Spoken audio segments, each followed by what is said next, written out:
So we're talking about finding your momentum. That's one of the biggest questions that I get as again, I'm a business coach, particularly for independents and so forth.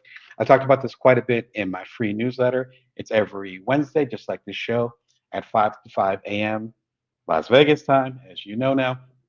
You can subscribe for free at joindamon.me. I talk about in today's newsletter, and it's a breakdown between momentum and speed. So to paraphrase briefly, speed is that classic recent startup saying that's actually moved to other parts of our leadership where you're supposed to move fast and break things. That's speed. That's we're just gonna slam it all together. Things are left in the wake. Um, you're not thinking long term because you can't. You're just trying to move as quickly as possible. The challenge with speed, aside from what's implied, where there's a lot of things that are left in the wake, as well as you not having a long-term strategy with it. But the third problem with speed, as opposed to momentum, is that you're not actually sure where you're going. So you can be really, really fast. I got two little kids, they're 8 and 11, big bundles of boy energy all over the place. So I see this every single day. After this, I'm going to go pick up my boys, and they'll probably journeying all over the place. And that's the thing. It's like if you see like that kid energy, which kids are beautiful. I love kids. I'm so thankful to be a father. But they don't always have the direction. They're like, I don't know. I just need to move. That's speed. So you could be moving damn near in the wrong direction. It doesn't matter. It reminds me of people in traffic who are changing lane to lane and cutting people off, and everyone's in the same traffic jam. There's a lot of traffic here in Vegas. So I speak about this personally. So people are going back and forth, and then you look over and they're in the exact same place that you are. But they put all this energy because they feel like they need to do something. Sometimes people feel like they need to do something. Momentum is on purpose. Momentum is saying, this is where I'm going. When you get into momentum, then, like I said earlier in the episode, momentum ends up carrying you. But momentum is precious because number one, your speed will start to build up if you have the right momentum. If you have the right direction, your speed will naturally start to pick up.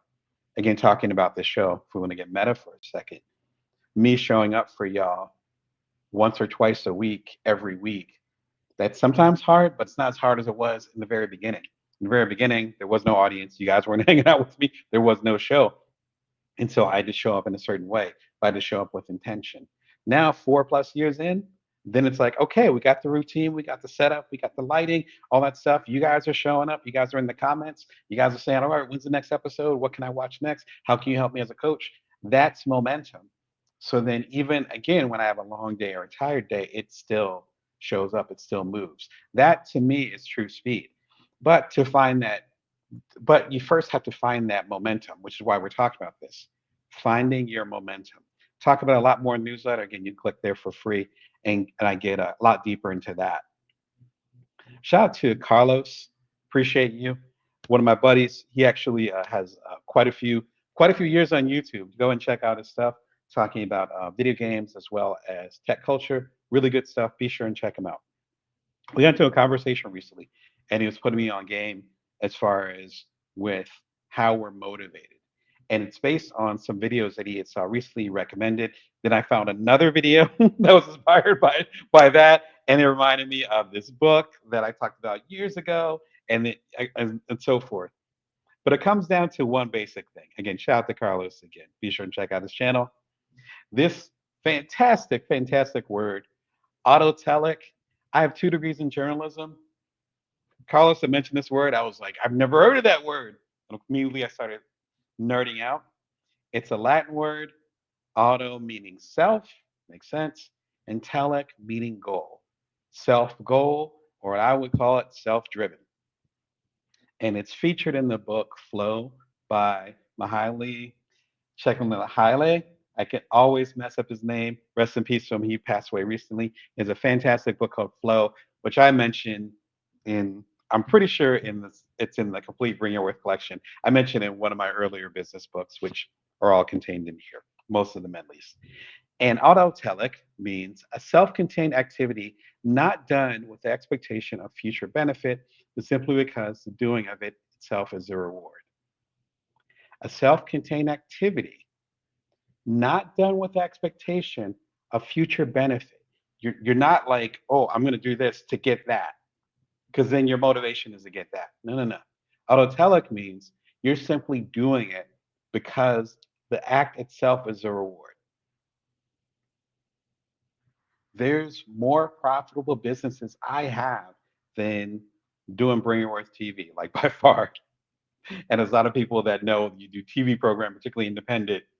You know, there's gaps in the money, there's flows, and all this other stuff. So this is not a reliable type of way, at least not at this point with the stage that I'm at. But I show up for y'all because I like showing up for y'all. There's other ways I can make way more money, but it's not about that. There's other ways that I could be on the stage and have quote unquote more fame. I could write more books. I got some bestsellers on here. I'm not doing that. I'm hanging out with y'all because this is a autotelic thing for me. Part of finding that momentum, I believe, is finding out what your autotelic thing is. That doesn't mean you do it for free. I don't do the show for free. There's lots of ways I get paid for doing this show ever since the very beginning.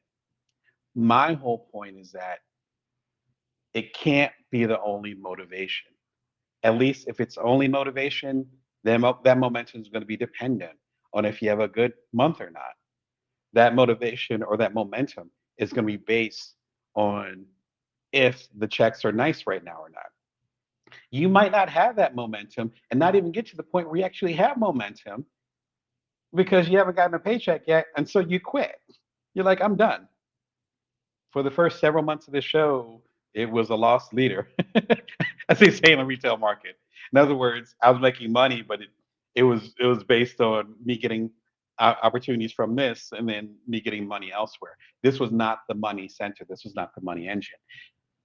So many of us, including again, I've coached probably approaching 600 different individuals, probably more than that at this point, over the past decade or so.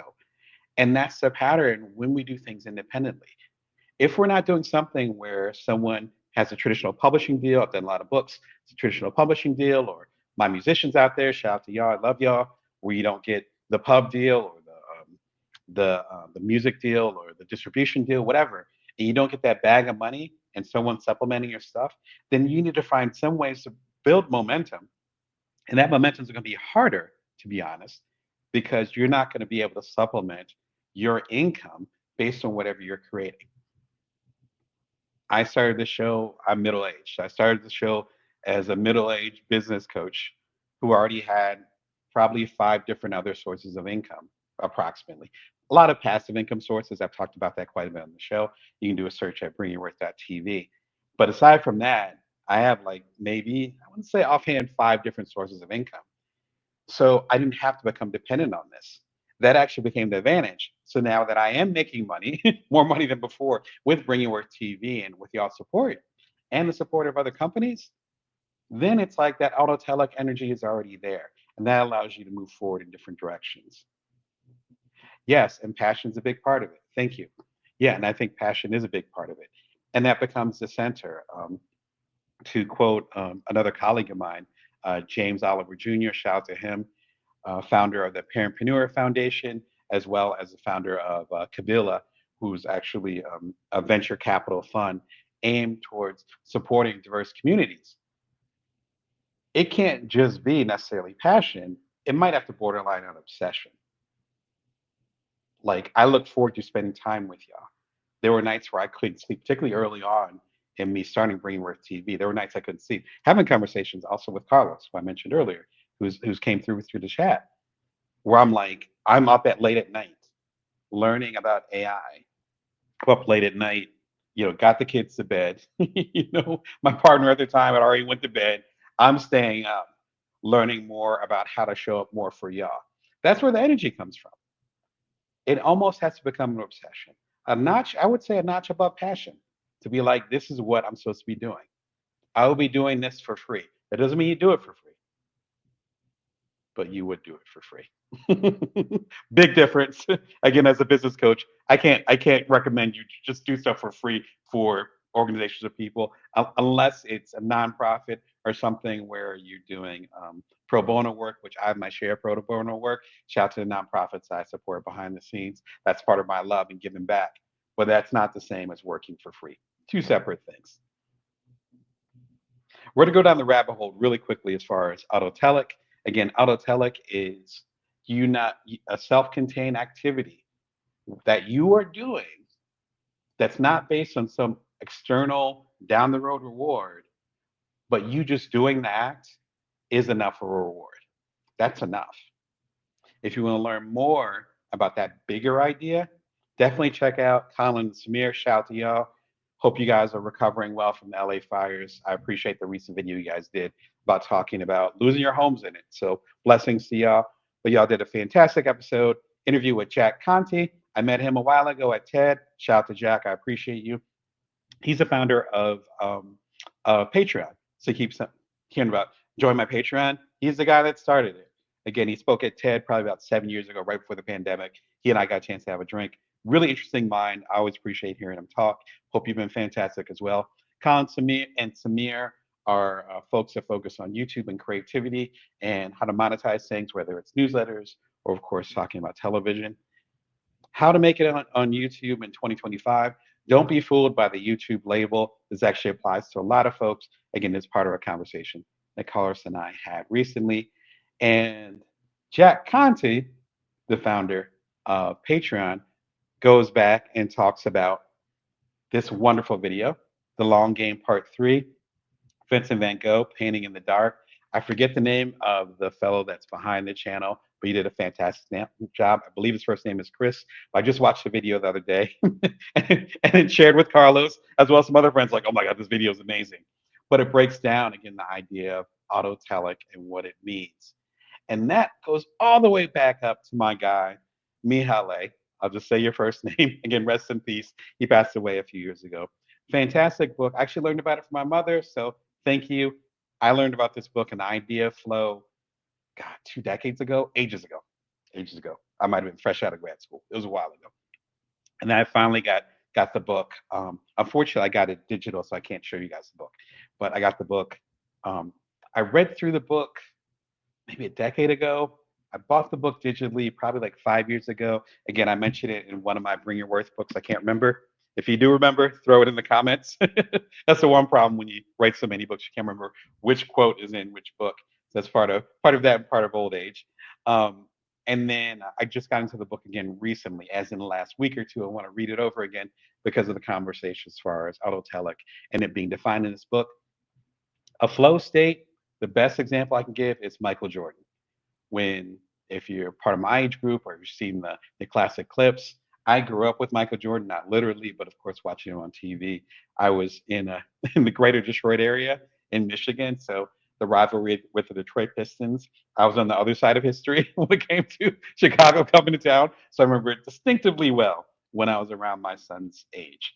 My own point is that when you see Michael Jordan going for the tongue out, the alley oop or the slam, where he's taking flight, he'll talk about that if you watch The Last Dance.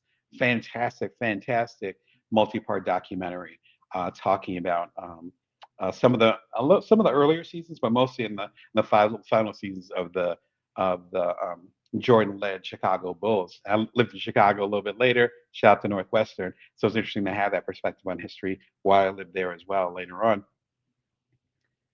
There's a certain zone that he gets into. I get into that with public speaking. I have a keynote coming up in the upcoming days, and it'll be a 45-minute keynote. And even with the TED Talks I've done, my first TED Talk was 3.5 minutes long. It's available at bringyourworth.tv. It doesn't matter how long the talk is. It could be 3.5 minutes. It could be the upcoming 45-minute one that I have.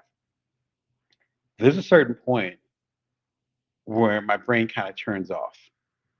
And I'm not worried about what I'm going to say because I already know what I'm going to say 10 seconds before it comes out of my mouth, like that long. It's just me and the audience. It's just a moment of clarity. And I'm not overthinking, but my brain isn't completely turned off. It's more like there's just a passage with it. I used to play sports. You have that with sports. I experienced that again with public speaking. I experienced that back when I used to program, way back in the day when I used to know a lot of programming languages. I find that with writing, where I'll be writing a book and then it'll be a certain moment and everything just clicks. That's what Mahaly is talking about. He was the one that came up with the term when they talk about getting to a flow state. Aside from respectfully, the folks in the Far East and with some of the Buddhist ideas of that, and I've studied a little bit of Buddhism. Aside from that, this guy was the guy that brought it to mainstream culture and brought it to the masses outside of the idea of meditation and getting into a quote unquote flow state. This was the guy. So rest in peace to him. Fantastic book. It's definitely worth checking out. It is a heavy book, and there's some really good stuff on there too. There you go. And a bonus: the more autotelic places you can find yourself in, the more you can fight back against mundane, difficult trials life throws at you. Well, beautifully said, Carlos. I couldn't agree more.